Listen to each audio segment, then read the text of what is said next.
आजचा दिवस हा संक्रांतीचा दिवस आहे. तुम्हा सगळ्यांना संक्रांतीच्या शुभेच्छा. तुमच्या सगळ्यांच्या हातामध्ये वेगळी असते, त्यामुळे गोड तुम्हाला सांगायची गरज नाही. फक्त तुमची वेगळी आम्हा लोकांच्या मिळतेची ठेवा, एवढंच आजच्या दिवशी सांगायचं. मी आज अतिशय थोड्या सूचनेमध्ये तुम्हा सगळ्यांना निमंत्रित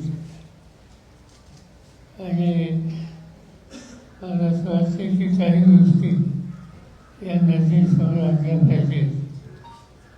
मला या देशाच्या स्वातंत्र्याच्या नंतर काही कर्तृत्ववान व्यक्ती, राज्यकर्ते, प्रशासन यांचं स्मरण झालं.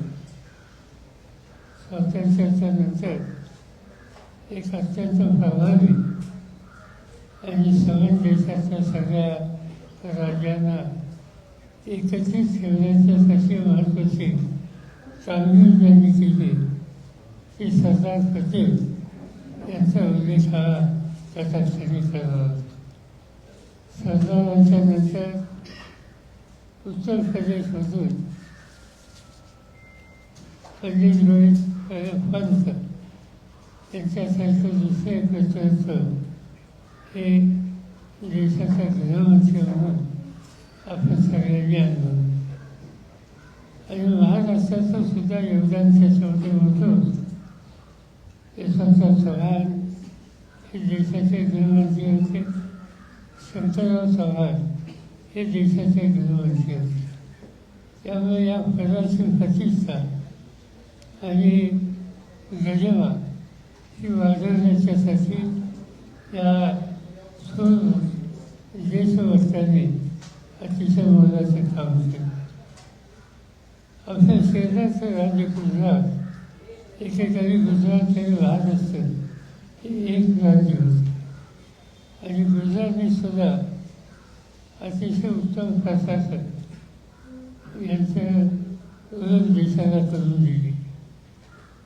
तुम्हा लोकांना फारसे कदाचित माहिती नसेल, बाबूबाई जसूबाई म्हणून एक अतिशय कर्तव्यवान, स्वच्छ आणि प्रामाणिक असे मुख्यमंत्री गुजरातने दिलेले होते. बाबूबाईंच्या नंतरच्या काळामध्ये माधवसिंग सोळंकी असतील, शिवराजबाई पटेल असतील, अनेकांची नावं सांगता येतील की गुजरातने उत्तम प्रशासन देशाला दिले. ही जी नावं मी आता आपल्या सगळ्यांना सांगितली, यांचं एक वैशिष्ट्य होतं. यापैकी कुणालाही त्यांच्या राज्याचा कधी तरीभार केलं गेलं, तो प्रसंग कधी राज्यकर्त्याचा आला नाही. आणि त्यामुळं तरीभार न केलेले आणि गृहखातं आणि गुजरातमधून योगदान देणारं अशा प्रकारच्या नेत्यांची आज मला आठवण होती. तर आज देशाच्या गृहमंत्र्यांनी काही भाषणं केली, विधान केली. भाषण करण्याचा त्यांचा अधिकार आहे, पण थोडी बहुत माहिती अधिक घेऊन भाषणं केली तर लोकांच्या मनामध्ये शंकेची स्थिती निर्माण होईल.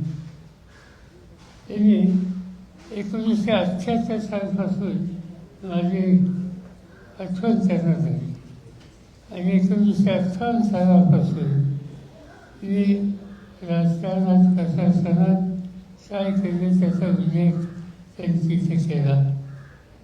त्यांना कदाचित माहीत नसेल, मला माहिती नाही की 78 साली म्हणजे आज त्याला जवळपास 40 वर्ष होऊन गेली. त्यावेळी हे नक्की कुठं होते राजकारणाची मला माहिती नाही.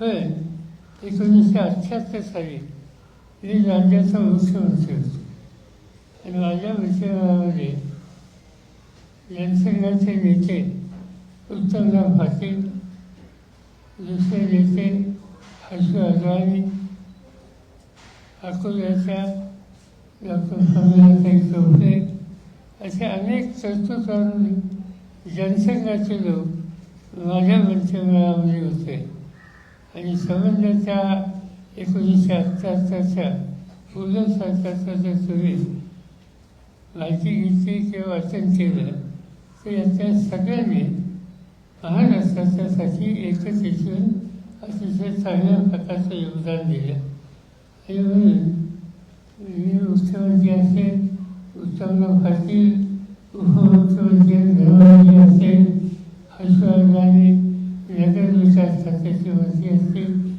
फडणवीस चौथे या आरोग्य खात्याच्या मंत्री असतील, असे अनेक लोक कर्तृत्वान आणि ज्यांची भाषण जनसंघाचे त्या सगळ्यांनी माझ्यासोबत काम केलं आणि त्याच वेळेला संघटनेमध्ये आणखी 2 लोकांचे मला आठवण होते की त्यांनी संघटनेमध्ये राहून आमच्या सगळ्या कामामध्ये सहकार्य केलं.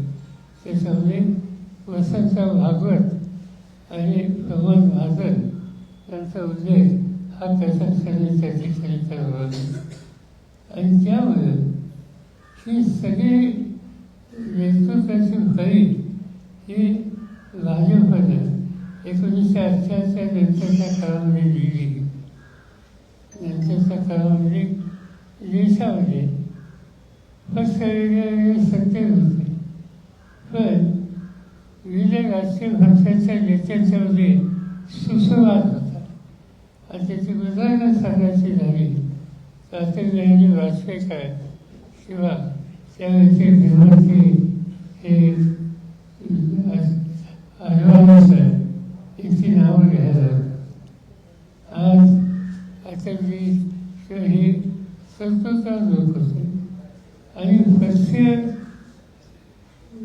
अतिरेकी भूमिका घेऊन त्यांनी कधी समाजकारण किंवा राजकारण केलं नाही आणि त्याचे एकच उदाहरण सांगायचं झालं तर भूजला भूकंप झाला आणि देशाच्या मुख्यमंत्र्यांची बैठक प्रधानमंत्र्यांनी बोलवली आणि त्या बैठकीमध्ये एक प्रश्न उपस्थित केला गेला की ही संकटे येतात, भूकंप होतात, अतिवृष्टीने महापुराने नुकसान होतं, याची एक नीती देशात ठरवली पाहिजे आणि त्याच्यामुळे अटल बिहारींनी देशाचं डिझास्टर झाले हे करण्याच्या संबंधीचं काम शरद पवारांच्या सोपावर कोयल्याचा मुंबईच्या महामंडळाचा पुनर्वसनाचा असे काही अनुभव त्यांचं प्रतीक आहे.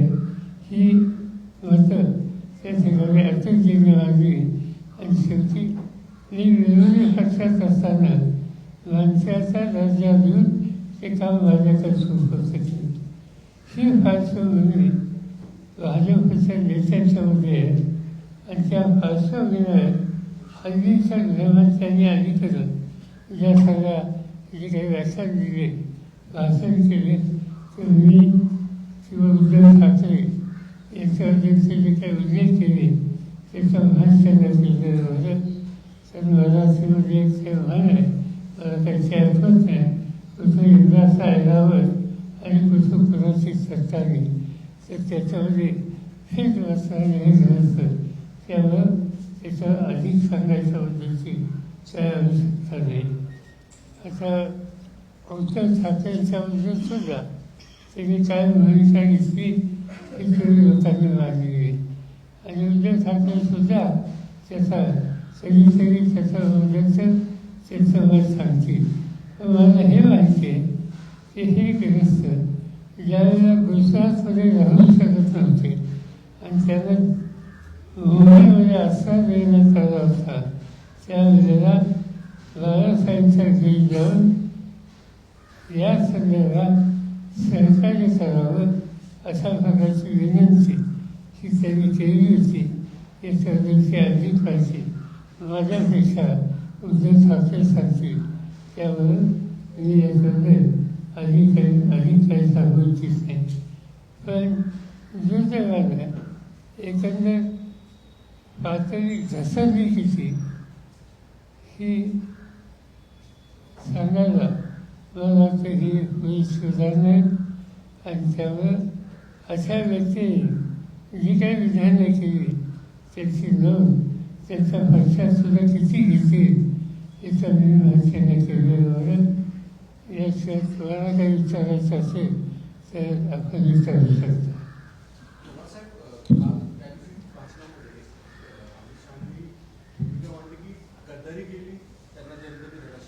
तेच 1978चा उल्लेख दिला ना. बरोबर, 78चा उल्लेख केला, पण तुम्ही असं होतं हा उल्लेख तुमच्या विषयी आणि उद्धव ठाकरे यांच्याविषयी होता.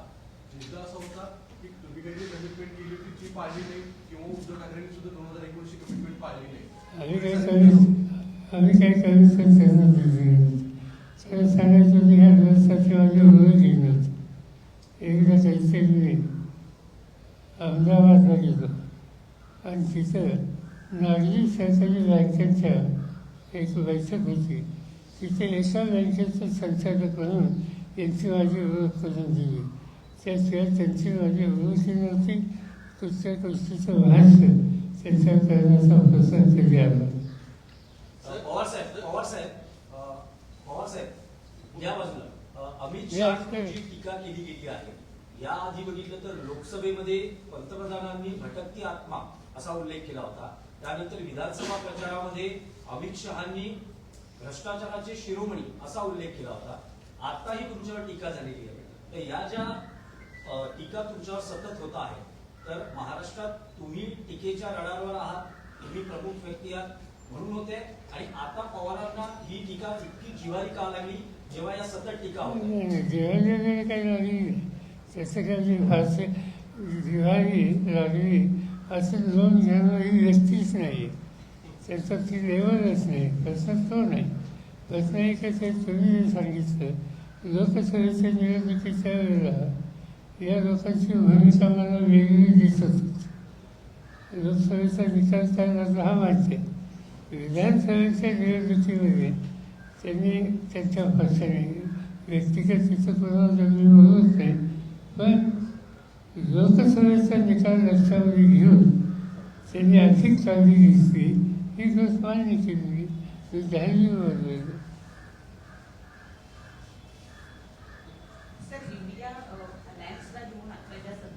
सध्याची जी स्थिती आहे त्या स्थितीवरून सामनामधून रोज काहीतरी लिहिलं जात आहे. पुन्हा एकदा गरज आलेली आहे का की आपण मध्यस्थी करावी, आपण पुढे जावं? कारण ज्या पद्धतीनं दिल्लीमध्ये सुद्धा काँग्रेस आणि आप वेगवेगळे लढत आहेत त्यावर राष्ट्रवादीचा काय स्टँड आहे?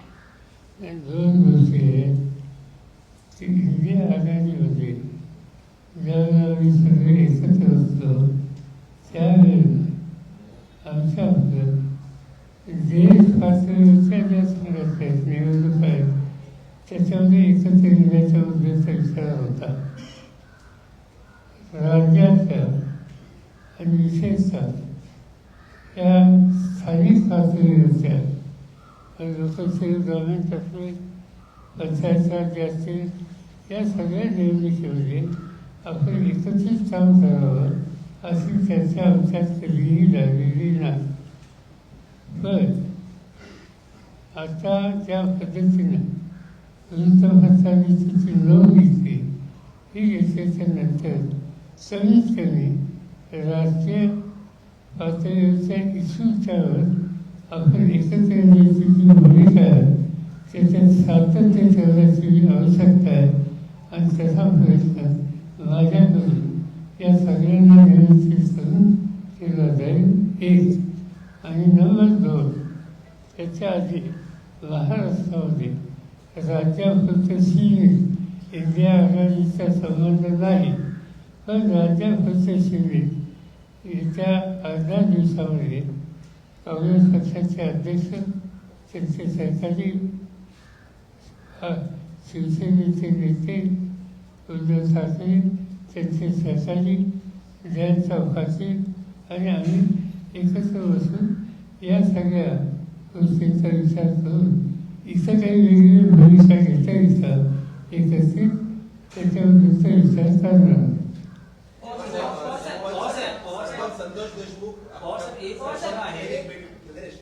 सरपंच संतोष देशमुख हत्या प्रकरणामध्ये राज्यभर गेले महिनाभर आंदोलन सुरू आहे आणि वाल्मिक कराडचा जो आका आहे एका मंत्र्याचं नाव याच्यात येत आहे. तुम्ही त्या मंत्र्याचं नाव कदाचित घेऊ इच्छित नसाल, पण त्या मंत्र्याचा राजीनामा घ्यावा एवढा दबाव सरकारवर असूनही सरकार त्यांना पाठीशी घातलंय. त्यांचे नेते जे आहेत अजित पवार ते त्यांना पाठीशी घालतात असं वाटतं का? असं आहे की ते सगळं स्वतःलाच खूप चिंताजनक आहे. ज्या पद्धतीनं या तरुणाची हत्या केली गेली त्याच्या माध्यमातून पाऊल उघडलं याबद्दलची जी चर्चा आहे आणि त्याची प्रचंड प्रतिक्रिया विशेषतः मराठवाड्याच्या काही जिल्ह्यात आहे.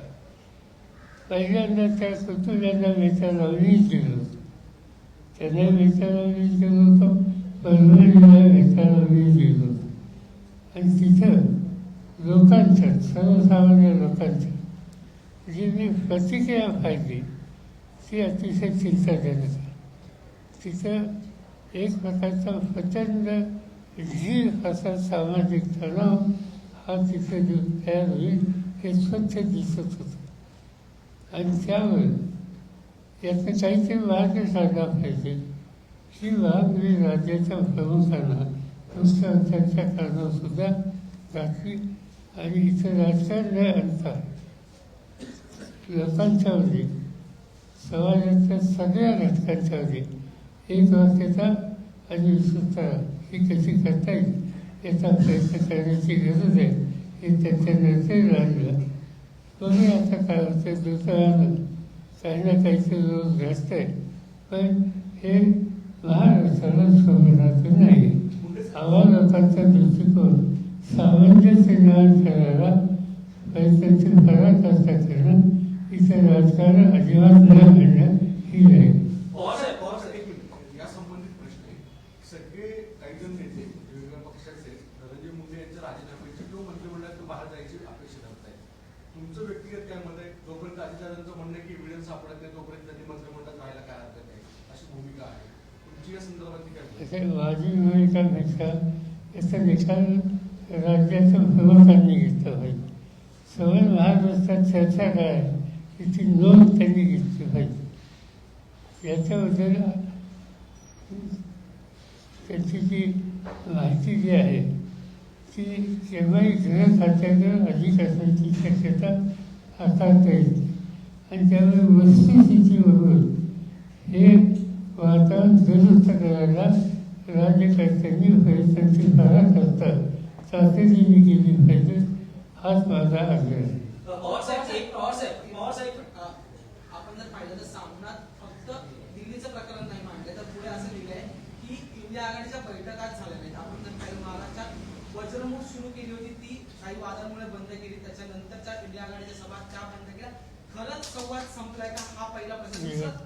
अजिबात नाही, संवाद आहे आणि म्हणून मी आत्ताच सांगितलं की शक्य झालं की येत्या 18 दिवसात ही बैठक आम्ही बोलवत आहोत. मी स्वतः बोलवतो.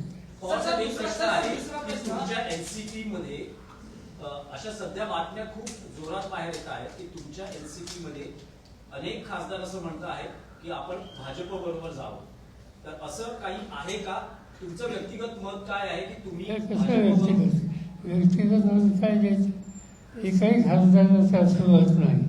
हा जावं ईश्वर तुम्ही कुठं लावला हे मला माहिती नाही आणि राज्याच्या पक्षाचा प्रमुख त्याला तुम्ही विचारताय की तुमचा पक्ष सोडून तुम्ही जाणार आहात का आणि त्याच्यावर माझं व्यक्तिगत मत तुम्ही विचारता. काहीतरी तांत्रिक पाहायला पाहिजे.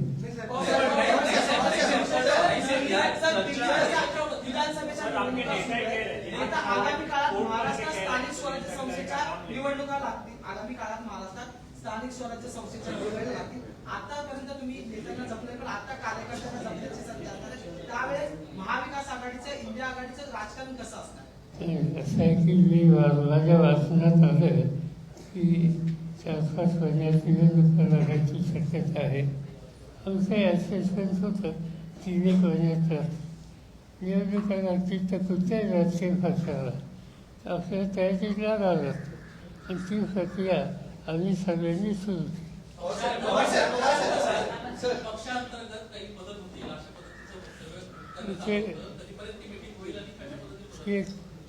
साधारणतः आणखी 10 दिवसांनी होईल.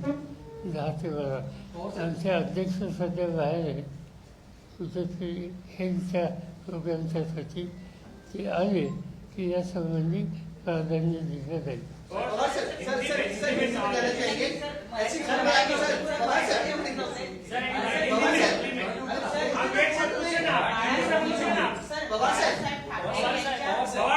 सवाल ये है कि आज क्या इंडिया गठबंधन जो है वो केवल लोकसभा तक ही सीमित था? सवाल इसलिए उठ रहा है क्योंकि उद्धव ठाकरे बीएमसी में अकेले चुनाव लड़ने की बात कर रहे हैं.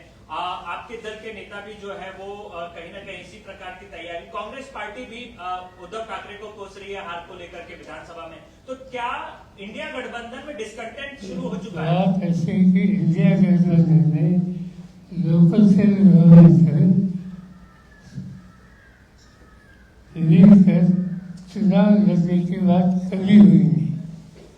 इंडिया गठबंधन का जो सोशल अफसोस था वो नेशनल लेवल के इलेक्शन के लिए था. यहाँ नगर पालिका हो, वहाँ नगर पालिका हो, यहाँ इंडिया गठबंधन का सुझाव न था, न कभी डिस्कशन हुआ.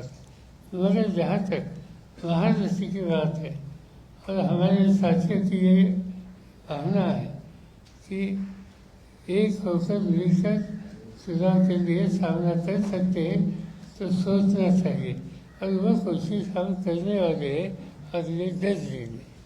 पवार साहब, लेकिन पवार साहब ने साफ कर दिया है कि आने वाले जो चुनाव है वो शिवसेना उसके दम पर लड़ेगी, अकेले लड़ेगी, वो महाविकास आघाड़ी के साथ. तो ठाकरे अकेले जाने की बात कर रहे हैं. क्या है? नहीं, उन्होंने कैसा खुलासा त्यांनी केला आहे का त्याच्यामध्ये त्यांनी स्वच्छ सांगितलेले. पण मी हे स्वच्छ सांगतो की कुठल्या वेळी बारामती नगरपालिकेची निवडणूक आहे किंवा इंदापूरच्या निवडणुकीची निवडणूक आहे नगरपालिका. इथं आम्ही काय आघाडीचा विचार केला नाही, कदाचित करणार नाही. Local municipal election, local self government, यहाँ इंडिया आघाड़ी की चुनाव लड़ने की नीति कभी हुई नहीं. आज तक हमारी बात हुई नहीं, पर इस पर बात करने की आवश्यकता है. ऐसा सुझाव कुछ साथियों ने दिया और इसीलिए आगे 8-10 दिन में मैं खुद इनकी मीटिंग बुला रहा हूँ और वहाँ ये इसका हम डिस्कस करेंगे. मगर इसका मीनिंग ये नहीं कि लोकल सेल गवर्नमेंट हम मिलकर ही लड़ेंगे और लोकल सेल इलेक्शन के लिए दूसरी नीति हो नहीं सकती, ये भी बात नहीं. इंडिया अलायंस को लेकर सवाल ये है कि दिल्ली चुनाव में हम देख रहे हैं कि इंडिया अलायंस बिखरा हुआ नजर आता है.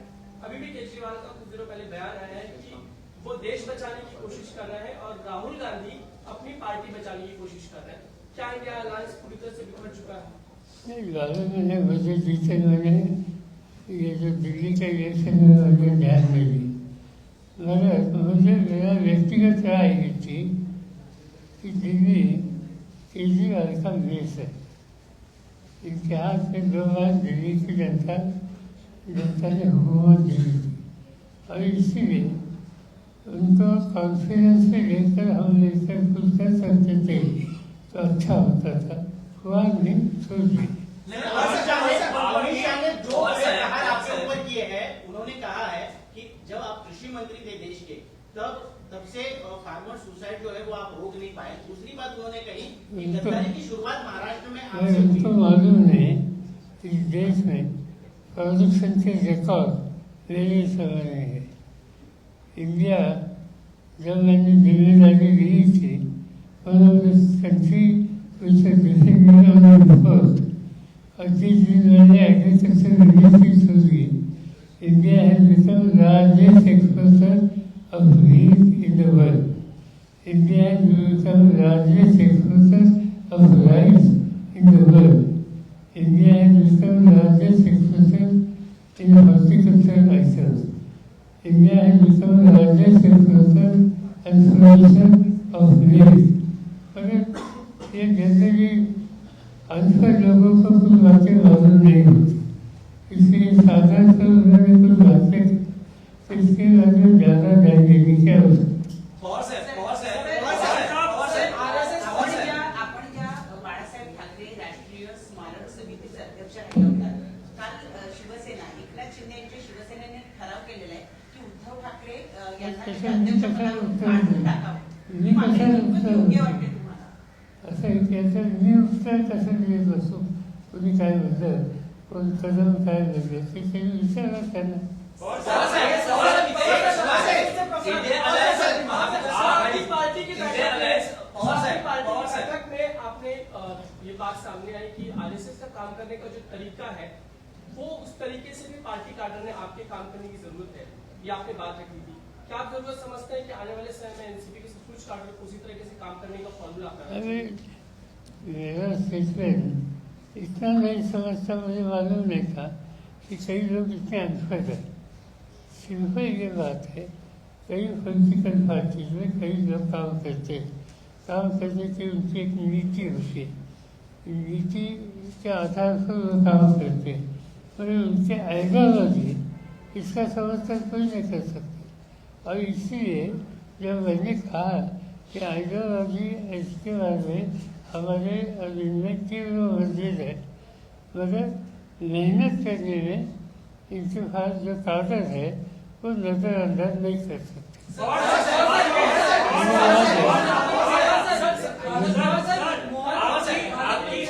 पार्टी को लेकर के इंडियन अलायन्स आणि महाविकास आघाडीतली काही विधान अलीकडच्या काळातली बघितली.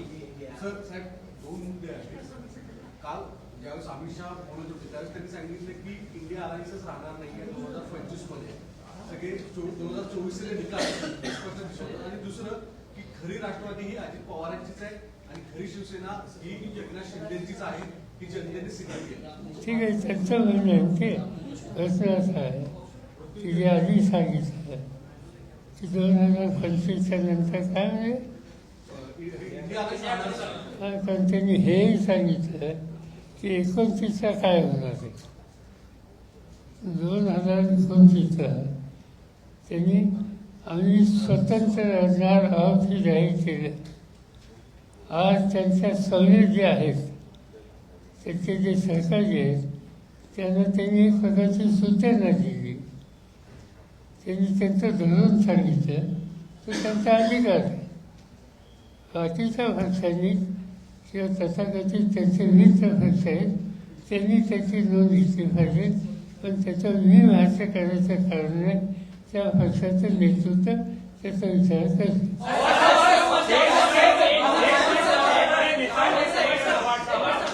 निर्माण को एक साल पूरा हुआ है। इस मौके पर संघ प्रमुख मोहन भागवत ने ये कहा कि राम मंदिर का निर्माण ही देश की असली आजादी का मतलब है। किसने कहा है? राम मंदिर का निर्माण अरे एखाद्या बघायला मोहन भागवत का ये स्टेटमेंट है, राम मंदिर का निर्माण ही देश की असली आजादी है। ठीक है, उसको ये लगता है क्योंकि आज़ादी की है जो इंसान मूवमेंट थी, भागवत साहब और निश्चित विचारधारा के लोगों का योगदान क्या होता, ये पूरे देशवासियों को मालूम है, देश का हिस्ट्री का एक हिस्सा है। और इसलिए उन्होंने देश का असली इतिहास क्या है इस बारे में थोड़ा समझने की आवश्यकता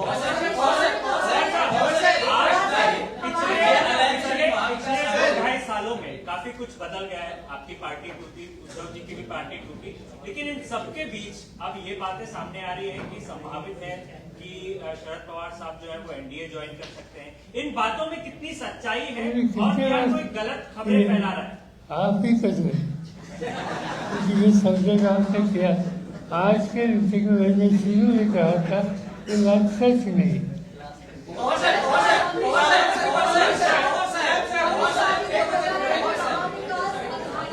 अमित शाह जी ने बोला है कि महाविकास आघाड़ी का गठबंधन हुआ था, लेकिन वो विश्वासघाती है, वो परिवारवाद को बढ़ावा दे रही थी, इसीलिए महाराष्ट्र के चुनाव में उनकी हार हुई और जनता ने उनको जवाब दिया है। इसको किस तरीके से देखते हैं? किसने?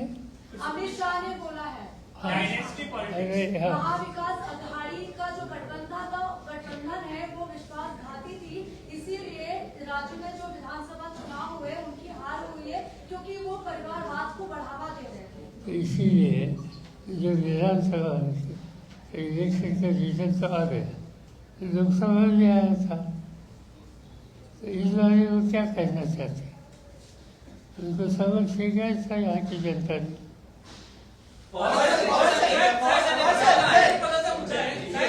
विरोधात एक लढा उभा करण्याचा निर्धार महाविकास आघाडीने केला होता. काही केसेस इंडिव्हिज्युअल आमदारांनी कोर्टात फाईल केलेल्या आहेत, पण व्यापक स्वरूपात या संदर्भात महाविकास आघाडीच्या वतीनं काही कार्यक्रम हातात घ्यायचा असं नव्हे. काही आमच्या सहकाऱ्यांनी एकत्र बसून याचा विचार केला. काही लिगल सेक्टरमधल्या जाणकारांचा सल्ला घेतला आणि जिथं जायची आवश्यकता आहे त्या न्यायालयात जाण्याचा निर्णय त्यांनी घेतलेला त्या आहे. व्यतिरिक्त काही लढा उभारणार, कारण काँग्रेसने राहुल गांधींनी घोषणा केली होती की देशव्यापी ते एक आंदोलन करणार आहे. मला माहिती नाही, आमच्या चर्चा जी झाली होती त्या केसेसच्या बद्दलची झाली होती. त्याचा शेवटची तारीख 6 होती. 6 तारखेच्या पूर्वी आमच्या काही सहकाऱ्यांनी जिथे जायला हवं त्या कोर्टात ते गेले. दो सवाल हिंदी पूछना चाहूंगा. दिल्ली में विधानसभा चुनाव होने वाले हैं, आपका समर्थन कांग्रेस को रहेगा या आम आदमी पार्टी को रहेगा? हमारी भावना है कि इसमें केजरीवाल जी को मदद कर सकते हैं तो करने के लिए कोशिश करें, मगर इसलिए हम कांग्रेस को कॉन्फ्रेंस से लेकर इनसे बात करें. काँग्रेसकडून अलीकडे एक विधान आलं की महाविकास आघाडीच्या जागा वाटपात वेळ काढला गेला आणि त्याचा फटका हा एकूण निकालांमध्ये बसला आणि वेळ काढणं हा काही षडयंत्राचा भाग होता असाही एक आरोप केला गेलाय काँग्रेस. माहिती आमच्याकडे अशी काही चर्चा झाली गेम सुरू हो चुका है. आणि खरं सांगायचं म्हणजे या गोष्टीचा प्रश्न मला तरी विचारताय ते योग्य नाही. सर हार के बाद जो है वो ब्लेम गेम शुरू होता है. पवार साहब पालकमंत्री पदाचं वाटप नाही. अगर पक्षाचा मला कधी नाही विशेष नाही एकही ओएसडी नाहीये, पीए नाहीये. असं की मंत्रिपदाचा पदभार घेतलाय. ते पगार मुख्यमंत्री बघतील. सर मराठी मोहन भागवत यांनी विधान केलेलं आहे. 1947 ला देश फक्त ब्रिटिश राजवटीतून स्वातंत्र्य झाला. संविधान निर्मिती वेळी स्वातंत्र्य मिळालं नाही, पण जेव्हा राम मंदिराची प्राणप्रतिष्ठा झाली तेव्हाच या देशाला स्वातंत्र्य मिळालं. आज त्याचं उत्तर मी दिलं आहे. सर मराठी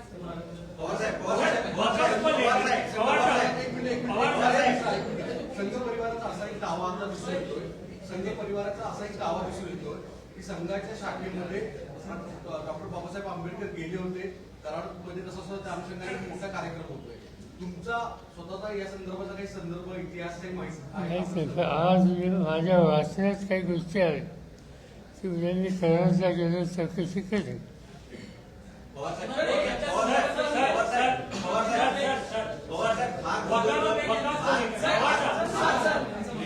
मेटाचे संस्थापक अध्यक्ष त्यांनी म्हटलंय की 2024च्या लोकसभा निवडणुकीमध्ये सत्ताधारी पराभूत झाले होते. मार्क झुकरबर्ग यांनी एक दावा केलाय. मार्क फेसबुकचे संस्थापक मार्क झुकरबर्ग त्यांचा दावा.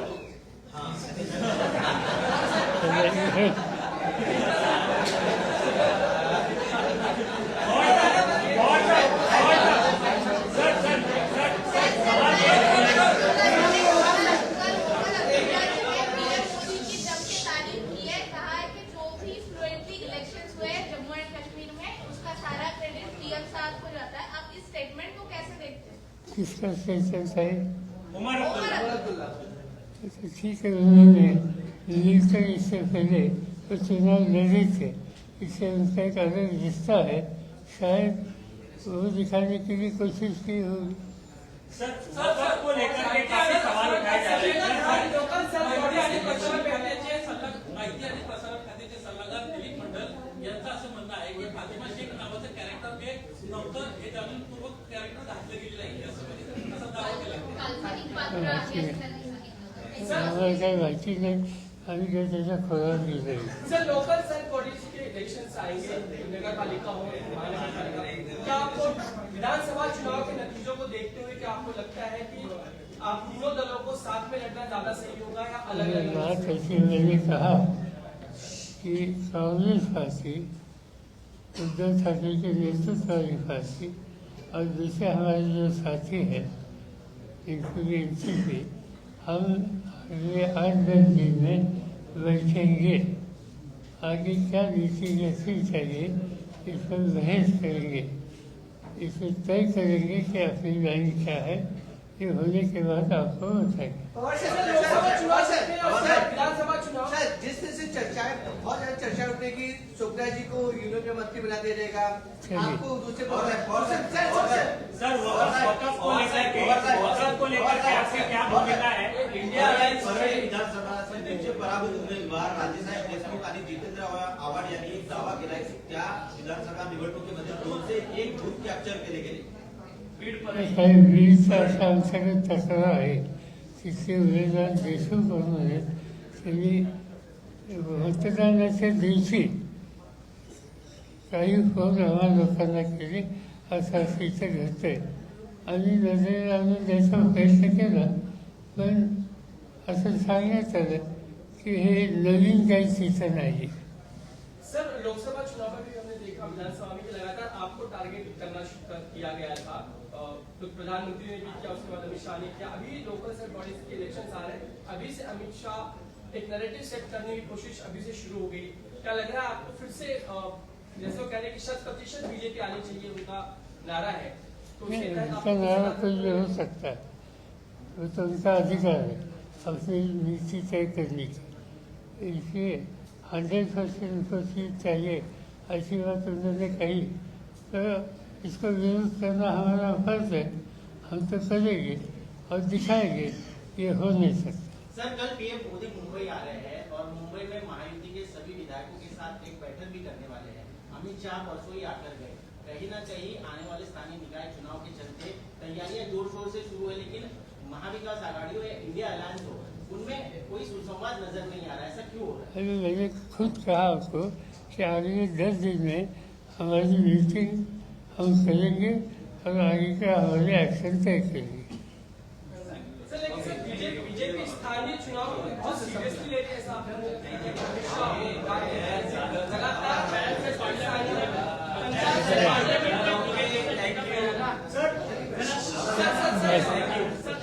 आता सगळे म्हणतात थांबा. सर हिंदी एक प्रश्न थँक्यू.